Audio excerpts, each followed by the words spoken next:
एक बार की बात है, एक घना जंगल था जिसमें कई प्रकार के जानवर रहते थे।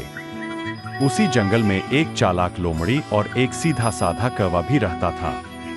एक दिन कौवा एक ऊंचे पेड़ की डाल पर बैठा हुआ था और उसकी चोंच में एक रोटी का टुकड़ा था। वह उस रोटी का आनंद लेने ही वाला था कि तभी वहां से एक चालाक लोमड़ी गुजरी। लोमड़ी ने उस रोटी के टुकड़े को देखा और उसकी आंखों में लालच आ गया।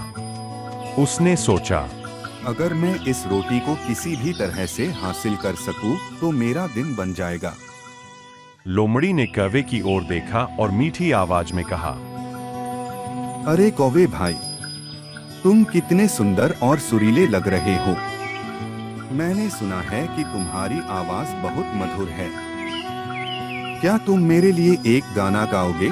कौवा अपनी तारीफ सुनकर बहुत खुश हुआ।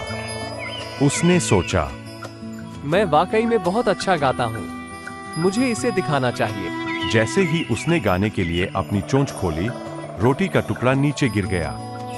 लोमड़ी ने तुरंत उस रोटी के टुकड़े को उठाया और उसने कौवे की ओर देखा और कहा, धन्यवाद कौवा भाई, मैं तुम्हारे इस रोटी का बहुत अच्छे से ख्याल रखूंगा। यह मेरी खाली पड़े पेट को भरने में मेरी मदद करेगी और हाँ, अगली बार जब हम फिर मिले तो नया कुछ लाना। खैर, यह भी बहुत स्वादिष्ट है। यह कहकर लोमड़ी वहां से चली गई। कौवा अपनी मूर्खता पर पछताता रहा। इस कहानी से हमें यह शिक्षा मिलती है कि हमें दूसरों की झूठी तारीफों में नहीं आना चाहिए और हमें हमेशा सतर्क रहना चाहिए।